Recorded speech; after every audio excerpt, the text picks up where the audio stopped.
Hey Cozie Homies, welcome back to the zone. In this video, I'll be sharing a little bit more about the art history program in NUS. So I'm a second year student in NUS. I major in philosophy, politics and economics, and I am currently pursuing a minor in art history. So for those who have read the news recently, apparently the art history program at NUS is actually ranked second place by the QS World Universities ranking in the category for history of art. So if I recall, the first place went to the Royal College of Art in the UK, and NUS is ranked second. So yes, I'm so happy that I'm part of this. Something really interesting is that art history is only offered as a minor program in NUS, so I was quite surprised to see that it was ranked second in the world, right? Competing with other universities who had perhaps hundreds of years even, 100 over years, a few decades of the art history program. So in NUS, the art history program is actually done in collaboration with the National Gallery Singapore and the Singapore Art Museum, and it only started in around 2016-2017. So yes, it's quite recent, it's not a decade old yet, and a relatively young program. For today's video, I'll kind of do a bit of like a module review where I will share a little bit more about the modules I've taken under the art history department, and to share a little bit more about what it means to study art history, what it means to be an art history student. Okay, so before we begin, I'll kind of share a little bit about how NUS approached the teaching of art history. So I had the privilege to be taught by the convener of the art history program. She teaches the introductory module of art history, and I remember something that she talked about is that the teaching of art history traditionally, especially in many Western countries, are very Eurocentric. So I believe a lot of so-called traditional art history programs, even in Singapore, when we learn for students to study art history in other institutions, is really like focused on Western art. So we learn about like the Renaissance, the Baroque era, we learn about Impressionism, Modernism in art, and it's more like a Western kind of focus, a very Eurocentric focus. So what one of the objectives for the art history department in NUS is that they want to adopt this sort of global art histories kind of methodology, where we actually focus on art history not just as Western art as the main canon of art, and then Asian art, African art, or other regions of art being as subgroups, subcategories under art history. So NUS is trying to do away from that. We will look at art history from a global perspective, where Western art, Eastern art, or whatever sort of distinctions you want to make, right? All these forms of art happen consecutively throughout human history. No one form of art, no one region of art is more superior or more important than other periods and other regions. And yes, and because of this, the introductory course for art history is really focused on trying to balance out, between understanding the really important schools of thought in the Western traditions of art history, as well as, the more Asian kind of context where we are. Okay, so how this course, which is titled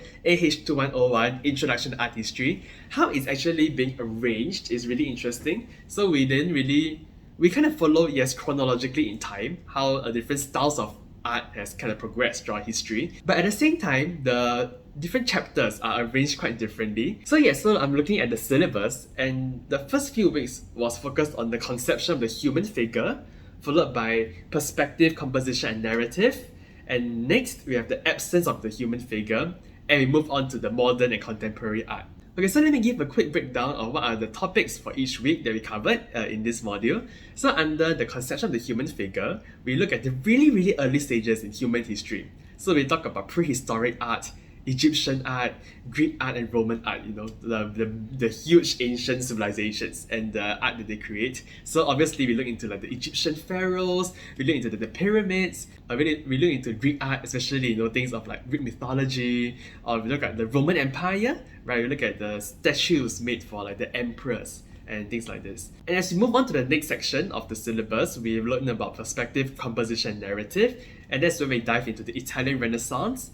And also, our first edition of like the non-Western art tradition, we look at Mughal paintings. So we focus on the Mughal court from India, and then we move on to art in Japan. We focus on art in around the Meiji period in Japanese history.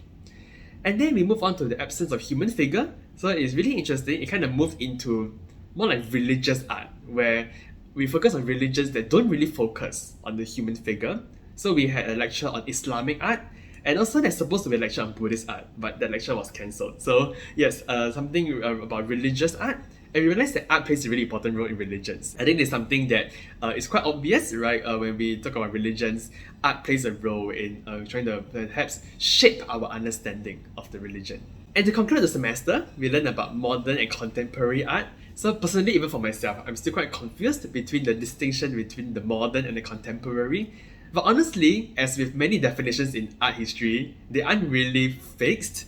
A lot of these kind of definitions are all man-made. So, yeah, that's how it works. So the modern and contemporary, I wouldn't say, in my opinion at least, there isn't really a very strong distinction as to what we consider the modern period and the contemporary period of art. But generally, I believe what art historians kind of say is that the modern art period was like the 1800s, the later 1800s. Contemporary kind of comes in like the 1900s onwards. Yeah, I think that's kind of the distinction. I mean, I'm not a professor or anything, so this is just my understanding as a student. Yeah. Okay, so we talked about modernity in art. So there is a difference between modernism, modernity, modern art, yeah, so all these terminologies. And we briefly moved into the contemporary space. And yes, so this is kind of like the overview of what we learned in the Introduction to Art History. And it's been a really fun experience for me because personally for myself, I really love visiting museums. I love looking at art, learning about art. But I never really thought about studying art history. It has never really been a thing for me. So when I entered university, like my major is philosophy, politics, economics. I made some videos about the modules I've taken under PPE, so the links are around, you can take a look. And I'll be making a separate video about the modules I've taken for PPE in year 2. So that video will be coming soon, so stay tuned. But yes, as we talk about art history, it is a minor program, and initially when I first enrolled into NUS, I didn't even know that there is an art history minor in NUS. And for me, I was like, I have a few unrestricted electives that I can take under my PPE curriculum. And I'm thinking, why not take a minor and take something that I have an interest in, but I never really thought about studying it, properly. So yeah, that's why I took the Introduction to Art History to see whether I want to make this as a minor program that I really want to commit to. And yes, I really enjoyed it so much, and I decided to, make it a full-fledged minor to study. I can share a little bit more about the assessments in this module. So the assessments I feel are quite chill, yeah. So mainly, I can't remember the exact percentages now, but the two main assessments that we had is a midterm slide test. So what the slide test was actually the professor will flash a few images of certain artworks, and we have to write about it. Yeah, literally write about it in any way that we want to write about it. How we analyze it, what do we get out of it, analyzing these artworks in the context of where it's originated from. So for that test, it was mainly focused on the ancient Egyptian, Greek and Roman art. So if you kind of know a little bit about art from this region, from this time period, yeah, you can do pretty well. But you have to really weave in, the context, the visual analysis, and to really share your interpretations and what it means in the wider, grander scheme of things. So that's one of the main ones, the midterm slide test. Another main assessment that we had is a final essay that we have to write. And I believe it's focused on the section 2 of the syllabus, which is perspective, composition, and narrative. So kind of like visual storytelling and how certain techniques were made by the artists, right? Understanding the techniques that were being used, understanding the time period, the methods behind the creation of these artworks.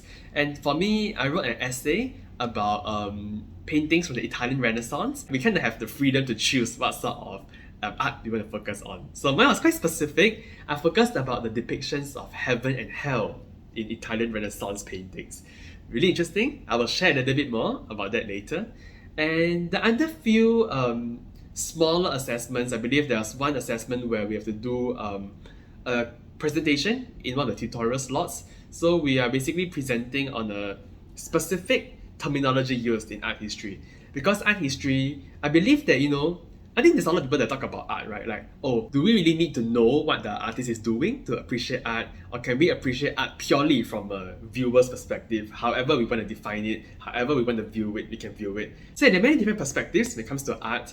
And for art history, what we are being told, at least what we're being taught, is that we need to know the sort of vocabulary to describe what's going on. So yes, even the way that these sort of terminologies that we use in art history, the way they're being developed sometimes might not really necessarily fully capture what's going on, in art, but it gives us a good sort of starting point. It gives us the words, it gives us a language to use to describe what we see, what we observe, what we experience when we look at art. And I think that's a really good starting point for all of us. And I think that's the merit of studying art history, knowing how to talk about it even. Yeah. For my group, for my pair, I partnered up with another guy for this presentation, and the term that was allocated to us was representation. So representation is a very broad idea, concept in art history, where artworks seek to represent certain things, and yet at the same time there's also non-representational art. So there's a lot of things to unpack over there. Yeah. And yes, so these are the main few assessments in this module. I would say it's really enjoyable, and if you really have the passion and interest for art history, it will definitely be really fun to complete them. Yeah, so let me share a little bit more about the essay that I wrote and some of my research findings in understanding the depictions of heaven and hell in Italian Renaissance paintings. Yes, so actually I did focus on 4 different paintings. Maybe I can show it here, over here, these 4 paintings. Yeah, and I would want to share a little bit more about perhaps one of the most famous paintings from the Renaissance period. So we have The Last Judgment by Michelangelo. This is actually at I would say the main wall in the Sistine Chapel. That is where the altar is being placed, and this huge wall mural is actually placed as the backdrop for that altar.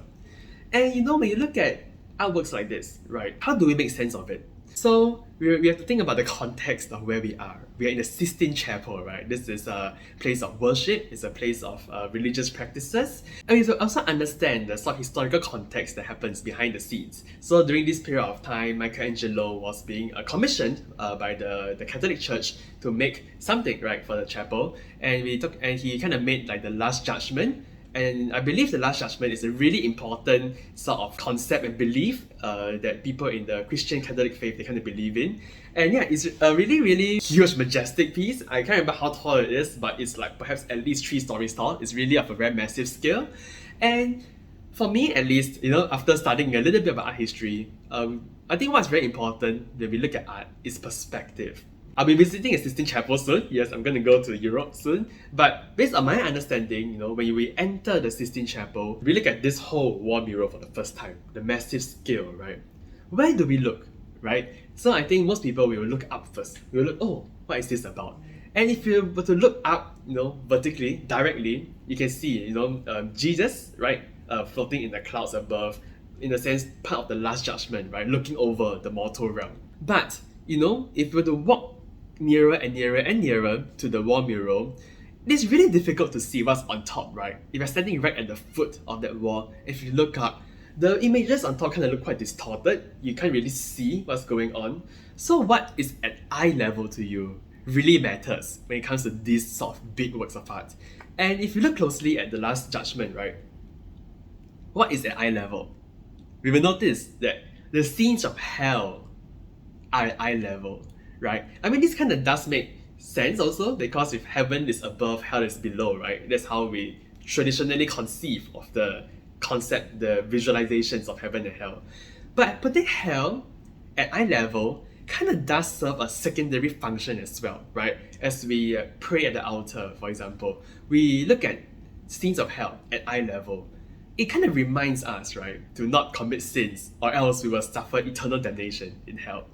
And I think this is something that I feel is really important, how we look at art, right? Perspective. So yeah, even if you're not really fully educated in art history or whatever, I think putting that sort of consciousness, reflecting and thinking about how we look at art kind of plays a really important first step in our understanding of art at all. Yeah. So yes, so this is one example of what I've written about in my essay for the Introduction to Art History module. And yes, and I'm so grateful that we have this opportunity to really look at art and to really think about our place in this world, where we are situated, the sort of human experience that we all go through. I feel like art really captures that really well. So yes, if you have any other questions about the module, you can actually leave it in the comments down below. I will attend to them. And if you have even more specific questions that you want to ask me personally, my Instagram handle is right here. It's at the Cozie Zone. You can actually send me a DM over there. I reply to my DMs. So feel free to approach me if you have anything that you want to find out more. Alright, now I'll share a little bit more about the next module I've taken in the Art History department. So yes, I took the Introduction to Art History module 2 semesters ago. And in the previous SEM that just concluded, I took this module coded AH2203. It is titled Empire and Art, India, Singapore and Malaya. So this is my first official art history module after the introduction, and it kind of focuses on a really specific area of interest in art history. So in this case, you're focusing on the British Empire and some of the former British colonies, right? India, the Malaya and Singapore, and the sort of art that happened right during this colonial period of time. So in this module, we kind of focused on three broad themes. So the first theme was about documentation, knowledge building and control, followed by curatorial pedagogies, as well as objects, galleries and exhibitions dedicated to empire, art and nationalism. So let me give all of you a quick breakdown of some of the main concepts and ideas that we focused on under these three broad themes. So for the first theme on documentation, knowledge building and control, we start off the entire module by understanding the picturesque movement in art back in the 18th century. So yes, the picturesque aesthetic was really popular back in England, right? I think in the late 18th century. So it's a very specific style of painting of natural scenes that the British really loved back in the days. And yes, how do I describe it? It kind of has this idea of like the sublime, a sense of the contrast, a really skillful incorporation of the concepts of roughness and smoothness in painting. So yes, we actually read specific readings and dive deep into this philosophy of the picturesque aesthetic, but it's really quite deep, so I'm trying to explain it from my memory. So yeah, the picturesque aesthetic is really important because, as we will see, when the British colonizes other places in the world, that sort of love for the picturesque aesthetic does make a really strong presence in the colonies as well. And as we move on to the next topic that we talk about, we focus a little bit more in the Southeast Asia region. So we actually talk about the history of Java, written by Sir Stamford Raffles himself. So as we know, Sir Stamford Raffles is kind of known as like the founder of modern Singapore, right, in 1819 when he first arrived here. And could be a bit problematic. I think some historians kind of talked about like, oh, what does it mean to, found a country, found a nation, right? That is quite problematic, quite debatable. But yeah, we leave it to another time.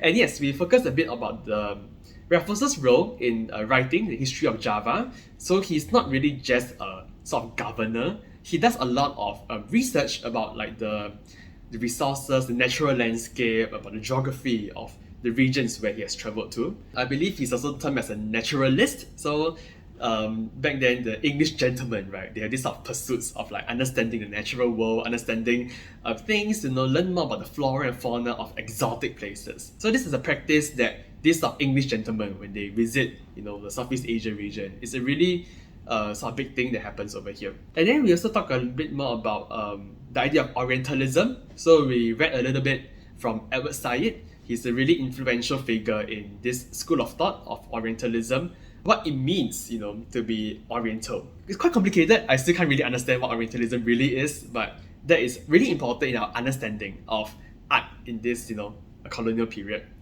And we also focused on the Company School of Painting. So the Company School of Painting, I would say really started off in India. So when the British colonized parts of India, they kind of trained some of the Indian artists and craftsmen to, in a sense, paint the local flora and fauna in a specific way that the British would love. So, the picturesque aesthetic or, whatever. So yes, I feel like all this kind of does play a role in shaping how art back then in the company school style, right, was created, was conceived. So this section in this module really focused a lot about the multivariable influences that kind of shaped the way art is created during this colonial time. And we will talk a little bit more about the Company School of Painting because I wrote an essay about it. So yes, I will share a little bit more. And yes, we move on to curatorial pedagogies. So one of the most important concepts that we learned about is decolonization, right? So this module kind of just follow like a quasi-chronological historical approach where it kind of is in chronological order, but at the same time we focus on very broad concepts and themes that really shape our understanding in this area of interest about empire and art. We started off by looking at art in the colonial times, right? But as we all know, after World War II, the British left Singapore, right? And a lot of these former colonies, they're trying to make sense of the identity of art, right? Of their culture, since their colonizers have left. And this process of decolonization hasn't really been a smooth one. I believe many countries are still in the process of making sense of where they are, where they stand in this post-colonial world. And also, this leads us to think about the role of museums, right? How museums, galleries, exhibitions, they really play an important role in shaping our understanding and learning about the history, right, of art of the nation also. So yeah, so there's been advocates for adopting a decolonial curatorial approach in museums. Yeah, it's really quite deep, it's quite complicated. And so and this kind of approach kind of does spotlight on the sort of struggles and the sufferings that the people, the colonial subjects have faced. And in this current day and age, I believe there's a lot of emphasis that is being placed on trying to, talk about the experiences, the sufferings, the pain that these subjects have gone through during the colonial period, which is kind of, brushed away in history. So this is kind of like what the decolonial approach is, in my opinion. The next section, we talk a bit more about the exhibitions dedicated to this idea of empire art and nationalism. So as now we know, nationalism is also another important kind of concept that I would say follows, but in tandem with decolonization. So we did read a bit from Benedict Anderson, his book on emerging communities. What does it mean to engage in a nation building project? So I think as Singaporeans, I think this term about nation building is something that's really ingrained in our minds, right? So when we go for like National Day parades, for example, the idea that Singapore's a relatively young nation, we need to have a really strong foundation for nation building to, in a sense, sustain this multicultural, multiracial society that we live in. And if I kind of understand that nation building is not as simplistic as we think it is, because we try to understand, right, what it means to be a nation. It is quite a new concept in history, right? For the huge chunk in human history, right, most people have never ever had this idea of a nation. They never really believed in pledging allegiance to like a country or a nation. So this idea is quite recent, and I think, as someone who studies political science in PPE, we did learn a little bit more about this sort of nationalism. What does it mean to build a nation? And together with nationalism, art does play a very important role in nationalism as well. So because nationalism is kind of also yet another man-made concept, it is also relatively novel and new in human society. So in order to support and sustain these sort of nationalist projects, art really does play an important role in crafting a sort of imagery, the sort of visualization of a united country, a united nation, right? So art is really important in this case, and the way that artworks are exhibited, the way they're curated in museums, really do shape the way that people in these newly established nations conceive and understand of their place in the nation. So some of the main exhibitions that we focused and studied on is Raffles in Southeast Asia from the Asian Civilizations Museum, Artists and Empire, the two iterations of it, when it was first showcased in Tate Britain, as well as National Gallery Singapore. And also, I think one of the main exhibitions that we focused on is Siapa Nama Kamu in the National Gallery Singapore. So, National Gallery Singapore, I believe, is one of the biggest, perhaps the biggest museum in Singapore. And one of their permanent exhibitions really focused on trying to capture the history of art in Singapore. And, I believe my professors also talked about it. Like, it is difficult. It can be problematic at times to even try to exhibit, to talk about the history of art in a specific region, right? The art of Singapore. And you realize that no one form of art exists in isolation from other regions or other time periods. What we understand as Singaporean art or Southeast Asian art are actually also influenced by other, predominant styles of art, Chinese art, for example, Indian art, or even Western art. Everything kind of influence each other. So it could be problematic to try to narrow down and say, oh, this is what Singapore art is, the history of Singapore art. Yeah, but either way, we're trying to make sense of it, and how curators approach this really difficult subject matter is really important in the grander scheme of like the nation building and things like this. And yes, I talked a lot about the content, and now I will talk about the assessments in this module. So I would say the assessment structure is quite similar to the introductory module as well. So the two main assessments that we had, the first one is actually to write an essay, a midterm essay, about the first chunk, the first broad theme that we had. So for me, I wrote about the company school of paintings. Yeah, and I'll share a little bit more about that later. And the other main assessment that we had was actually this final test, where we basically have to write like an exhibition review, right, that we see at National Gallery Singapore. So for those who visit National Gallery quite often, recently the gallery concluded this exhibition titled Tropical, where it kind of focus on trying to capture the sort of art in the tropic regions of the world. So Southeast Asia as well as South America. So I believe, we even had like one of Frida Kahlo's works that came to the gallery. So yeah, quite a big thing. And we had to write a review about those exhibitions. So that's one of the questions that was given, and I wrote about that. We also have other components for our assessments as well. So we had to do a presentation, and this presentation kind of focuses on talking about the Siapa Nama Kamu exhibition in National Gallery. What are some takeaways that we had? What are some observations that we make? And trying to make sense of it. So it's really, really fun because it's difficult, right? As just mere year 2 students, how can we make sense of the curator's approach in doing galleries? It's like, wow, it's really scary to talk about, but it's really fun. It really challenged me to look at museums, look at art in a very different way. Oh, and yes, the final component for the assessments is tutorial participation. So yes, you gotta speak up in class, and quite difficult because the readings that were given to us, I feel are quite challenging. So like the ones I mentioned earlier on, Edward Said's Orientalism and Benedict Anderson's Imagined Communities. These are 2 examples of the readings that we had to do. And it's really difficult to talk about it. So I have to write a lot of notes. I have to really, really read in depth and try to get some sort of insights and consolidate my learnings and takeaways and talk about it in class. So that requires quite some work, and your brain has to really be active, come off some insights and reflections from the readings. I'll share with all of you about some of the research I've done when I was looking into the Company School of Painting. So I focused on William Farquhar's collection of natural history paintings. So for those in Singapore, I think we all know that Sir Stamford Raffles, right, is termed as the founder of Singapore. But another really key personnel that followed Raffles to Singapore was William Farquhar. And when I studied history back in secondary school, I just think of William Farquhar as another one of those governing figures in Singapore. But I didn't know that he's really big on like research and the study of flora and fauna of like the natural environment in the Southeast Asia region. So he commissioned some artists to in a sense do paintings that capture like the local flora and fauna. So in fact, I believe he's probably the first person to really depict the Malayan tapir. So the tapir is so cute. Yeah, I love how it looks. And he's one of the first few people to kind of commission artists to make a representation of it.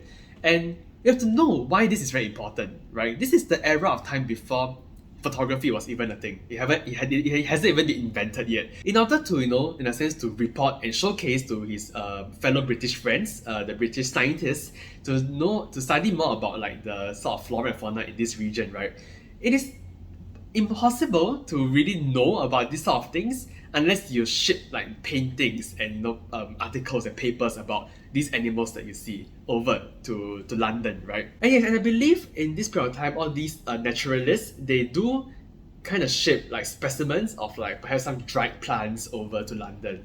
But I think it was quite difficult to ship a real life tapir over. So because of this, the people in London, right, the people in Britain, they will not be able to see how an actual tapir looks like. So what is being done is that the local artists are commissioned to make paintings of the tapir and it's being sent over, right, for the scientists over there to really look and examine and learn more about these species. So these sort of natural history paintings, the Company School style paintings, they're really important because it kind of merges art and science together, right? We have the artistic techniques that they use, how the local artists, how they represent these animals, these plants, right? But at the same time, these are actually used as actual scientific evidence back in the days. And it's really important because, in a sense, there is a sort of tension between these two. When we kind of use like paintings to represent specific organisms, it is really hard to make it as realistic as possible. And some people might even think that, nowadays with photography as a sort of technological innovation, right, we can kind of perhaps capture, these sort of animals better. But it's also not true, right? Because to think about it, the angle that you take the photos from, the sort of lighting that you use, the way you position it, right, the scale, right? Sometimes these sort of things are being lost through just a mere photograph of a certain thing, of a certain organism. And you think about it, when you do it in the painting style, it's kind of even worse, right? It's very hard to capture really the nuances of lighting and shadow, chiaroscuro, right? The sort of shading techniques being used to make these organisms look three-dimensional and realistic. It's a really difficult process. We also have to know that these paintings are very prone to inaccuracies as well. It's not easy to really fully capture how an organism looks like. So yeah, that's mainly it for the 2 modules I've taken under the Art History department so far. Thank you everyone for watching this video. It's really a really good opportunity for me to talk about art history, what I learned in NUS, and also how I apply it in real life. So yes, any questions or queries, leave it in the comment section down below. And if you enjoyed this video, do remember to like, share, and subscribe, and I'll see you in the next video. Bye!